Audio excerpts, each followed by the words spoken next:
Yan Cheng tercengang saat mendengar kata-kata Xiao Yan. Peristiwa besar seperti itu telah terjadi di dalam kekaisaran, tetapi penguasa kekaisaran sebenarnya sama sekali tidak menyadarinya. Saya berada dalam retret untuk jangka waktu tertentu. Xiao Yan menjelaskan, tampaknya mengerti apa yang dipikirkan Yan Cheng saat melihat penampilan yang terakhir. Yan Cheng tiba-tiba mengerti saat mendengar ini. Dia tertawa pahit, tidak terduga bahwa kepala Xiao telah melakukan retret selama setahun. Tahun ini tidak tenang. Tidak berlebihan untuk mengatakan ini adalah periode pergolakan terbesar dalam sejarah Kekaisaran Jiama. Saya telah melakukan retret selama setahun ya. Xiao Yan dengan lembut menghela nafas. Dia segera mengubah topik lagi, apa yang terjadi di Kekaisaran? Orang-orang dari beberapa saat yang lalu seharusnya adalah ahli racun, kan? Pekerjaan seperti itu seharusnya sangat langka di Kekaisaran Jiama. Mengapa begitu banyak dari mereka muncul sekaligus? Itu karena mereka bukan orang-orang dari Kekaisaran Jiama. Ling Er di sampingnya diam-diam menyela. Matanya tetap di wajah Xiao Yan sejak yang terakhir muncul. Kilatan yang tidak biasa di matanya tampak seperti gadis muda cantik yang malu yang naksir. Mereka adalah master racun dari Kekaisaran Chuyun. Yan Cheng menghela nafas, tidak lama setelah kepala Xiao menyelamatkan perusahaan tentara bayaran pertempuran berdarah kami saat itu, ada berita bahwa Kekaisaran Chuyun akan menyerang Kekaisaran Jiama kami. Setelah itu, semakin banyak konflik perbatasan terjadi. Awalnya masih baik-baik saja dan itu hanya pertarungan antara tentara kedua negara. Masing-masing pihak memiliki kemenangan dan kerugian mereka sendiri dengan sedikit kemajuan. Namun, setelah kebuntuan ini berlanjut selama sebulan, sejumlah besar master racun tiba-tiba muncul di militer Kekaisaran Chuyun. Di bawah ancaman mereka, Kekaisaran Jiama segera kehilangan cukup banyak benteng perbatasan. Sama seperti eselon atas keluarga Kekaisaran menjadi marah karena ini, berita bahwa sekte racun dari Kekaisaran Chuyun yang ingin berpartisipasi dalam pertempuran tersebar. Ketakutan melintas di wajah Yan Cheng ketika dia menyebutkan nama yang menyebabkan rambut seseorang berdiri. Suaranya juga menjadi jauh lebih lembut. Sekte racun. Xiao Yan mengucapkan nama asing ini di mulutnya dan alisnya terjalin erat. Sekte racun ini baru saja didirikan di dalam Kekaisaran Chuyun. Namun, kekuatannya luar biasa menakutkan. Dalam 5 tahun yang singkat, itu benar-benar menghancurkan semua sekte dan faksi dalam Kekaisaran Chuyun. Sekte racun, mereka telah melompat menjadi satu-satunya penguasa atas Kekaisaran Chuyun. Selain itu, dikabarkan bahwa bahkan keluarga Kekaisaran Chuyun diam-diam dikendalikan oleh mereka. Di Kekaisaran Chuyun, lebih efektif untuk berbicara dengan pemimpin sekte dari sekte racun daripada dengan kaisar dari keluarga kekaisaran. Yan Cheng menjelaskan lagi saat melihat ketidakpastian di wajah Xiao Yan. Seperti apa kekuatan pemimpin sekte dari sekte racun? Xiao Yan perlahan bertanya. Dikabarkan bahwa setidaknya di kelas Douzong. Karena sekte racun berpartisipasi dalam pertempuran, Aliansian menjadi faksi terkuat dalam Kekaisaran Jiama secara alami tidak dapat berdiri di samping dan tidak melakukan apa-apa. Oleh karena itu, pertarungan di mana dua faksi besar bertukar pukulan terjadi. Selama pertempuran besar setengah tahun yang lalu, pemimpin sekte misterius dari sekte racun itu muncul sekali. Dalam pertempuran itu, Kaisar Shai Bodong, senior tua yang disebut Jia Lao di keluarga kekaisaran serta binatang ajaib yang sangat besar, yang kekuatannya berada di kelas Dou Huang, dikalahkan di tangan pemimpin sekte dari sekte racun meski bergandengan tangan. Yan Cheng tertawa getir. Ketakutan yang mendalam melintas di matanya ketika dia menyebutkan kelas yang jauh dan tidak terjangkau. Mata Xiao Yan berkedip. Hatinya juga sedikit tenggelam. Tidak terduga Hai Tua dan dua lainnya tidak cocok untuk pemimpin sekte dari sekte racun itu. Tampaknya pihak lain sangat kuat. Dia melambaikan tangannya dan berkata, lanjutkan berbicara. Sama seperti Kaisar S dan dua lainnya dalam bahaya, Ratu Medusa dari ras manusia ular tiba-tiba muncul. Dia terlibat dalam pertempuran besar dengan pemimpin sekte dari sekte racun, tetapi kedua belah pihak mengalami kesulitan menentukan pemenang. Pemimpin sekte dari sekte racun mundur. Baru kemudian melakukannya aliansi Yan menghindari bencana hidup dan mati. Yan Cheng mendecakkan mulutnya. Matanya mengungkapkan kerinduan akan pertempuran besar yang menggetarkan jiwa hari itu. Sesaat kemudian, dia akhirnya menghela nafas dan tertawa pahit ke arah Xiao Yan.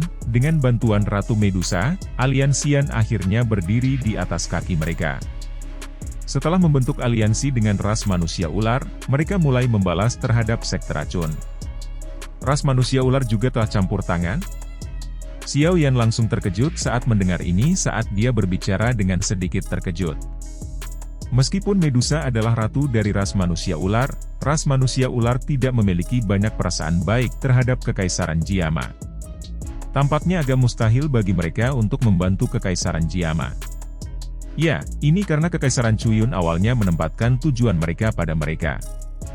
Pertempuran besar itu menyebabkan ras manusia ular mereka menderita kerugian besar. Jika Ratu Medusa tidak bergegas kembali ke masa lalu, kemungkinan seluruh ras manusia ular akan tersingkir. Yan Cheng mengangguk dan menjawab. Jadi Cailin tiba-tiba pergi saat itu karena ini. Mata Xiao Yan berkedip sedikit. Baru sekarang dia tahu mengapa Medusa harus pergi dengan tergesa-gesa saat itu.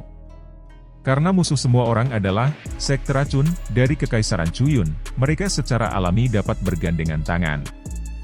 Meskipun masih ada beberapa konflik selama periode waktu ini benar-benar hilang setelah Jialau dari keluarga Kekaisaran membuka mulutnya dan berjanji dia pasti akan memberi ras manusia ular sebidang tanah untuk berkembang biak dan bertahan hidup jika mereka menang dalam pertempuran besar.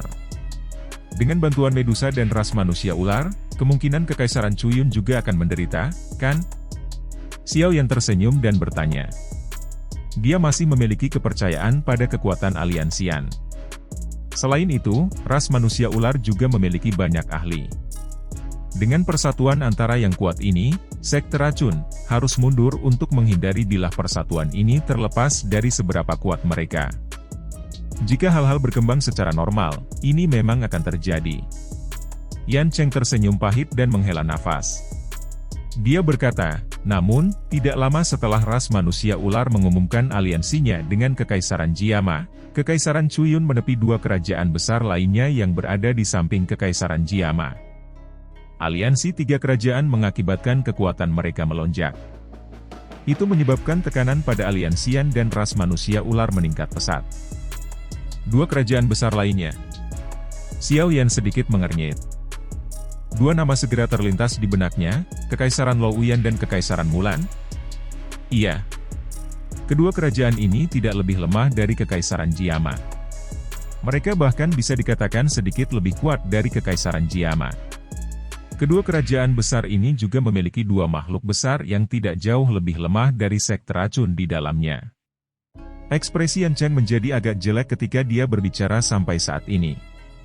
Sesaat kemudian, dia meludahkan dua sekte dari mulutnya, Sekte Angsa Emas dan Lembah Mulan. Sekte Angsa Emas, Lembah Mulan. Xiao Yan dengan lembut menggumamkan dua nama yang agak asing ini di mulutnya. Matanya juga perlahan menyipit. Sekte Angsa Emas adalah faksi yang kuat di dalam Kekaisaran Luoyuan. Pemimpin sekte, Yan Luotian, juga seorang elit sejati Douzong, meskipun dia hanya pada tahap awal kelas Douzong. Lembah Mulan milik Kekaisaran Mulan. Meskipun tidak memiliki elit Douzong, ia memiliki metode Qi gabungan yang sangat unik. Orang-orang dari Mulan menyebutnya, Three Beast Savage Skill. Ada tiga sesepuh yang mempraktikkan metode Qi ini di Lembah Mulan. Meskipun kekuatan individu mereka hanya berada di puncak kelas Dou Huang, begitu mereka bertiga mengaktifkan Three Beast Savage Skill pada saat yang sama, mereka akan dapat melakukan perlawanan bahkan jika mereka bertemu dengan Douzong. Jika seseorang mendiskusikan kekuatan mereka, mereka tidak lebih lemah dari pemimpin sekte Luoyuan Tian. Wajah Yan Cheng memerah. Karena kegembiraan yang berlebihan di dalam hatinya, dia akhirnya mengirim air liur terbang kemana-mana ketika dia berbicara. Wajah Xiao Yan berangsur-angsur menjadi suram saat mendengar kata-kata Yan Cheng. Jika masalah ini benar, Kekaisaran Jiama dan aliansi Yan benar-benar dalam bahaya kali ini. Tiga elit Douzong. Susunan pemain ini, bahkan jika itu adalah Medusa, tidak mungkin baginya untuk memblokir mereka. Tidak terduga bahwa selama 1 tahun yang singkat di mana dia melakukan retret, Kekaisaran Jiama akan terbalik. Awalnya, Kekaisaran Jiama pasti tidak akan mampu menanggung situasi seperti itu bahkan dengan dukungan dari aliansian. Namun, beruntung interior dari 3 aliansi kerajaan besar juga terbagi. Meskipun 3 sekte besar memiliki ahli yang dapat bersaing dengan Do Usong, tidak satu pun dari mereka bersedia menjadi pelopor dan bertukar pukulan dengan Medusa. Setelah semua, dengan pengecualian pemimpin sekte dari sekte racun, Yan Luotian dari sekte angsa emas, dan 3 sesepuh dari lembah Mulan tidak cocok untuknya dalam pertarungan 1 lawan 1. Selain itu, mereka semua khawatir sekutu mereka diam-diam akan menikam mereka dari belakang jika mereka terluka parah. Oleh karena itu, mereka terus menunda masalah ini. Yang mereka lakukan hanyalah mengirim para ahli dari sekte mereka sebagai pelecehan. Mereka bertujuan untuk menggunakan metode semacam ini untuk perlahan-lahan melelahkan aliansian dan ras manusia ular. Yan Cheng menghela nafas dengan sedih. Master racun yang telah kita lihat sebelumnya seharusnya adalah anggota dari sekte racun yang telah menyelinap masuk. Namun, yang aneh adalah begitu banyak dari mereka yang menyelinap masuk sekaligus. Berbicara secara logis, lingkungan garis pertahanan memiliki banyak ahli dari aliansian yang berpatroli. Yan Cheng merasa agak tidak yakin ketika dia berbicara sampai saat ini. Berdasarkan akal sehat, bahkan jika seseorang berhasil sesekali menyelinap masuk, dia biasanya sendirian. Namun, kali ini, Yan Cheng yang tidak memiliki jawaban tidak peduli bagaimana dia memikirkannya hanya bisa menggelengkan kepalanya dan berkata, dengan situasi saat ini, kita hanya bisa berharap bahwa aliansian dan ras manusia ular akan dapat menghentikan mereka sepenuhnya. Jika tidak, kita akan benar-benar dihadapkan dengan negara yang rusak dan rumah yang hancur. Kami lahir di Jiama dan dibesarkan di Jiama. Kami tidak ingin menjadi orang putus asa yang harus meninggalkan tanah air mereka. Xiao Yan dengan lembut menghela nafas saat melihat mercenarius yang bersemangat rendah di sekitarnya. Dia menepuk punggung Yan Cheng dan berbisik dengan senyum cerah, "Tenang, aliansi yang tidak akan jatuh. Siapapun yang ingin membiarkannya runtuh harus melangkahi mayatku." Saya pikir saya benar-benar kepala aliansi yang tidak bertanggung jawab untuk benar-benar gagal berpartisipasi dalam acara sebesar itu. Wajah pemuda berjubah hitam itu ditutupi oleh senyum cerah. Di bawah pengaruh senyum hangat, perasaan putus asa Yan Cheng tanpa sadar tersebar. Sejumlah orang yang tak terhitung jumlahnya di dalam Kekaisaran Jiama menaruh harapan mereka pada pemuda ini, yang mengendalikan makhluk besar seperti aliansian, hanya pada usia 20. Ini karena mereka tahu bahwa orang muda ini memiliki kemampuan untuk menciptakan keajaiban. Orang-orang dari aliansian dan kami, orang-orang dari Kekaisaran Jiama, telah menunggu Anda kembali. Kamu sekarang adalah penyelamat semua orang di Kekaisaran Jiama. Yan Cheng menggosok matanya yang agak memerah dan tertawa, itu benar, jika kepala ingin menuju ke garis depan, Anda bisa bergegas ke benteng Gunung Hitam Timur. Pertempuran di sana adalah yang paling intens. Sebagian besar ahli dari aliansian dan ras manusia ular ada di sana. Karena itu masalahnya, Xiao Yan tidak akan tinggal lebih lama lagi. Xiao Yan tersenyum. Tatapannya menyapu ke arah langit timur yang jauh. Dia perlahan mengangguk dan tidak mengatakan kata-kata lain saat dia menangkupkan tangannya ke arah Yan Cheng. Sayap api hijau giok perlahan menjulur keluar dari punggungnya. Segera, tubuhnya naik ke langit di depan banyak tatapan hormat. Semuanya, tunggu, Xiao Yan telah kembali. Tatapan Xiao Yan menatap ke langit timur yang jauh. Dia bergumam pada dirinya sendiri di dalam hatinya sebelum mengepakkan sayap apinya, berubah menjadi sinar cahaya saat dia bergegas. Xiao Yan bergegas menuju benteng Gunung Hitam yang disebutkan Yan Cheng dengan cara seperti kilat setelah meninggalkan kota King San. Xian mengikuti di belakangnya. Setelah dia menerobos ke kelas Do Huang, kecepatan terbang Xiao Yan jelas jauh lebih cepat daripada di masa lalu. Tubuhnya seperti bintang jatuh saat terbang melintasi langit. Dalam beberapa kedipan, dia menghilang ke cakrawala. Meskipun kadang-kadang ada beberapa tatapan berhenti di langit, mereka hanya bisa melihat seberkas cahaya yang melompat dan berkedip beberapa kali. Xiao Yan terbang dengan kecepatan maksimumnya. Wajahnya ditutupi dengan hikmat. Masalah yang terjadi di dalam Kekaisaran Jiama ini benar-benar di luar dugaannya. Dia juga merasa sedikit takut saat mengingat masalahnya. Beruntung Ratu Medusa telah campur tangan kali ini. Jika tidak, kemungkinan aliansian dan Kekaisaran Jiama akan dihancurkan oleh Kekaisaran Chuyun.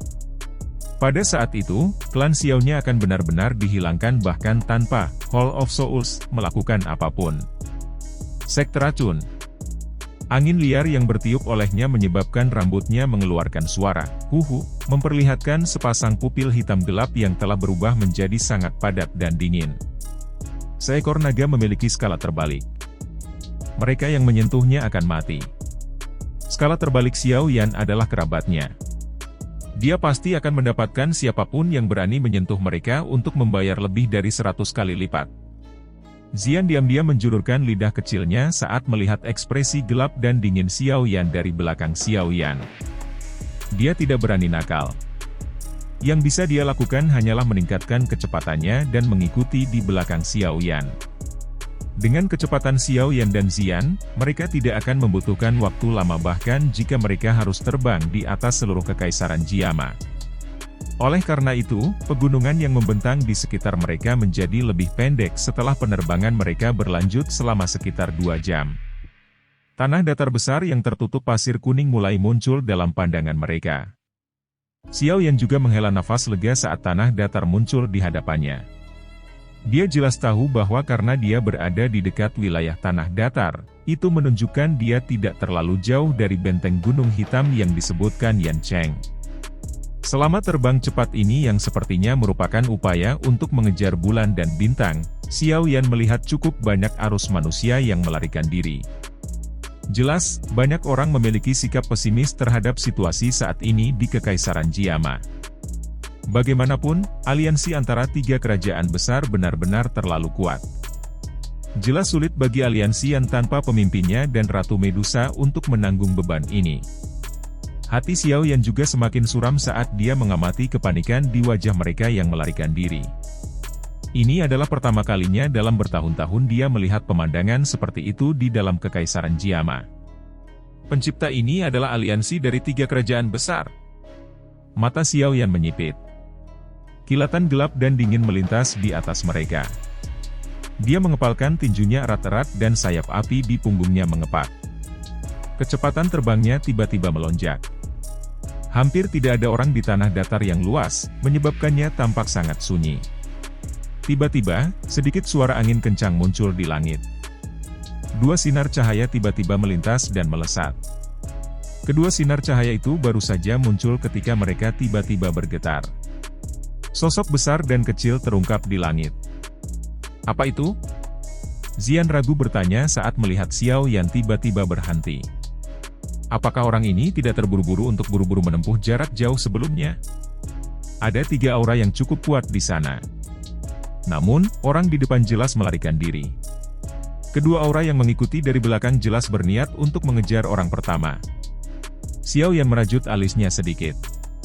Matanya melihat ke arah utara dataran. Dia ragu-ragu sejenak sebelum persepsi spiritualnya menyebar seperti air banjir dari antara alisnya.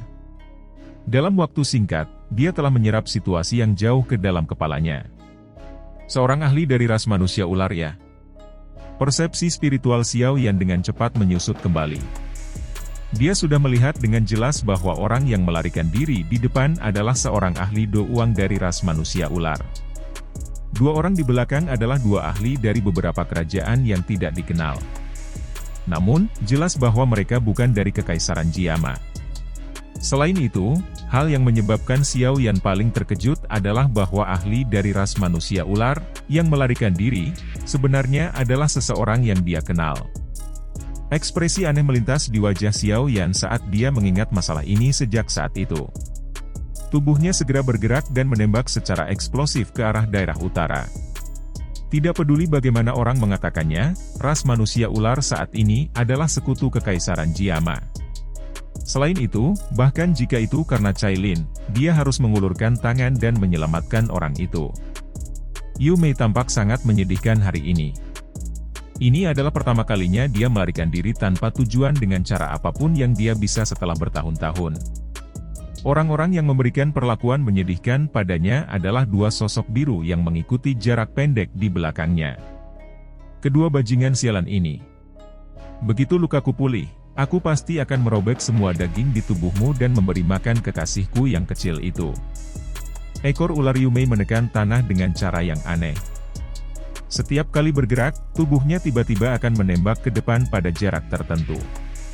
Sementara dia melarikan diri, dia tidak lupa menoleh dan melihat dua sosok di belakang dengan cara yang kejam saat dia mengutuk. Tapi kota Lingyan sudah jatuh. Kali ini, kemungkinan cukup banyak orang dari 3 sekte akan memasuki kekaisaran. Benar-benar merepotkan. Yumei awalnya adalah penjaga kota Lingyan. Dengan mengandalkan kekuatan Do Uang Bintang 7, dia telah berhasil mengalahkan dan memaksa kembali beberapa ahli dari 3 sekte yang telah berusaha mengepung kota beberapa kali. Kali ini, dia kehilangan keberuntungannya. Tidak ada yang menduga bahwa aliansi 3 sekte benar-benar akan mengirim 3 ahli dari kelas Do Uang ke kota yang ukurannya tidak terlalu besar. Selain itu, ada satu orang yang kekuatannya sebenarnya berada di level bintang 8. Hasil dari 3 ahli Do Uang memimpin pasukan untuk menyerang kota itu sangat jelas. Yumei telah melukai serius Do Uang pihak lain sebelum terluka parah oleh ahli bintang 8 pihak lain Do Uang. Setelah itu, dia hanya bisa meninggalkan kota dan melarikan diri. Namun, beruntung dia telah mengulur waktu bagi cukup banyak orang di kota untuk melarikan diri. Oleh karena itu, sebagian besar orang sudah pergi saat pasukan besar ini memasuki kota Lingyan. Itu juga karena ini bahwa dia telah menyebabkan ahli pihak lain Do Uang menjadi sangat marah. Satu Do Uang tetap tinggal untuk menjaga kota sementara 2 ahli Do Uang yang tersisa terus mengejarnya tanpa menyerah. Dari kelihatannya, sepertinya mereka berniat untuk tidak menyerah sampai mereka menangkapnya. Tentu saja, mirip dengan penampilan Yumei yang menyedihkan, 2 pria paruh baya, yang pakaian birunya menampilkan angsa emas cerah yang dijahit di atasnya, juga menyajikan citra yang cukup buruk. Meskipun Yumei terluka parah, kelincahannya yang aneh Do Uki dari ras manusia ular menyebabkan mereka berdua kesulitan mengejarnya. Tidak dapat dihindari bahwa iritasi akan muncul di hati mereka seiring berjalannya waktu. Namun, ketika mereka ingat bahwa ini adalah perintah yang datang dari atas, mereka hanya bisa menahan kepala dan melanjutkan pengejaran liar. Sialan, begitu aku menangkap wanita itu, orang tuaku ingin menyiksanya dengan kejam. Kalau tidak, akan sulit untuk menghilangkan kebencian di hatiku. Seorang pria parubaya berwajah suram menatap tajam ke sosok yang terlihat sebagian tidak jauh di depan. Meskipun dia melarikan diri dengan menyedihkan pada saat ini, punggung anggun itu masih mengungkapkan daya pikat. Hehe, ku dengar skill lidah dari ras manusia ular luar biasa. Di Kekaisaran Luoyan kami, pelayan wanita ras manusia ular dapat dijual dengan harga yang luar biasa tinggi. Aku hanya tidak tahu apakah ular betina cantik kelas Do Uang ini akan lebih nyaman dibandingkan dengan pelayan wanita biasa itu? Orang lain mengungkapkan ekspresi cabul saat dia tertawa sinis. Ekspresi pria parubaya berwajah muram itu bergerak sedikit ketika mendengar ini. Dia tertawa muram dan mengangguk ketika dia berkata, kalau begitu, lebih dari itu kita tidak bisa membiarkannya melarikan diri. Mari kita berusaha lebih keras. Jangan masuk terlalu dalam ke dalam Kekaisaran Jiama. Kalau tidak, akan merepotkan jika kita bertemu dengan ahli lain. Iya. Cahaya emas cerah meletus dari tubuh mereka berdua setelah suara mereka terdengar. Sepasang sayap cahaya keemasan angsa diperpanjang dari punggung masing-masing dari kedua orang itu. Sayap emas mengepak dan kecepatan mereka segera melonjak. Yumei, yang kelelahan karena melarikan diri di depan, juga merasakan angin semakin dekat dari belakangnya. Dia mengatupkan gigi putihnya dan berusaha sekuat tenaga untuk merangsang Do Uki di dalam tubuhnya. Namun, bagaimana tubuhnya yang terluka parah ini bisa menahan tekanan hebat olehnya? Cahaya Do Uki di tubuhnya menjadi jauh lebih redup. Ekor ularnya juga tiba-tiba menjadi lemah dan seluruh tubuhnya roboh dengan lemah. Dia ternganga sementara keringat harum menetes ke bawah. Oh, mengapa? Kamu terlalu lelah untuk terus berlari? 2 lampu emas melintas seketika Yumei jatuh. Satu di depan sementara yang lain di belakang, menutup semua rute pelariannya. Tatapan seorang pria paruh baya perlahan menyapu pinggang seputih salju, dan sudut mulutnya terangkat dengan cara yang cabul. Aku belum mencicipi budak wanita ras manusia ular do uang. Beberapa kegelapan muncul di dalam mata ular panjang Yumei. Senyum menyihir, bagaimanapun, muncul di wajahnya saat dia berbicara kepada mereka berdua. Anda bisa memberitahu saya jika Anda ingin saya melayani Anda. Mengapa kamu harus mengejarku sejauh ini?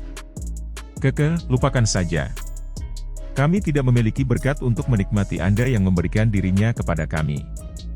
Tidak akan terlambat bagi kami untuk perlahan-lahan bermain begitu kami menangkap Anda dan melumpuhkan douki Anda. Seorang pria parubaya tertawa. Matanya gelap dan serius dan dia segera berteriak dengan dingin, serang. Jangan bertele-tele dengannya. Teman pria parubaya itu tersenyum dan mengangguk ketika mendengar ini. Tangan keduanya bergerak dan cahaya keemasan melonjak. Tiba-tiba diaglomerasi menjadi dua angsa emas setinggi 5 kaki, yang segera diarahkan ke Yumei. Kedua angsa besar berwarna emas itu segera mengeluarkan teriakan tajam ke langit. Sayap mereka mengepak dan mereka menembak ke arah Yumei. Kekuatan angsa emas yang datang sangat tajam. Dua parit yang dalam bahkan terbentuk ketika mereka menembak di atas tanah. Yumei mengatupkan giginya ketika dia melihat cahaya keemasan tajam yang dengan cepat mendekat. Dia bermanuver sedikit douki yang tersisa di tubuhnya sebelum melambaikan tangannya yang halus. Doukinya berubah menjadi pilar douki yang melesat keluar untuk menemui dua angsa emas. Ledakan! Ledakan teredam terdengar ketika keduanya bersentuhan. Pilar douki Yumei menghilang dengan kecepatan yang terlihat dengan mata telanjang. Kedua angsa emas, yang warnanya menjadi sedikit redup, membawa angin kencang dan melesat. Mata Yumei perlahan menjadi gelap setelah kehabisan benang terakhir douki di dalam tubuhnya. Saat ini dia berhenti bahkan memiliki sedikit kekuatan untuk melakukan perlawanan. Namun, racun di dalam mulutnya masih bisa mencegahnya dipermalukan oleh kedua ini dengan mati. Cahaya keemasan yang cerah dengan cepat membesar di mata ular yang mengandung keputusasaan itu. Sama seperti Yumei perlahan menutup matanya, suara kecil Rolling Thunder tiba-tiba bergema di langit tanpa peringatan sebelumnya.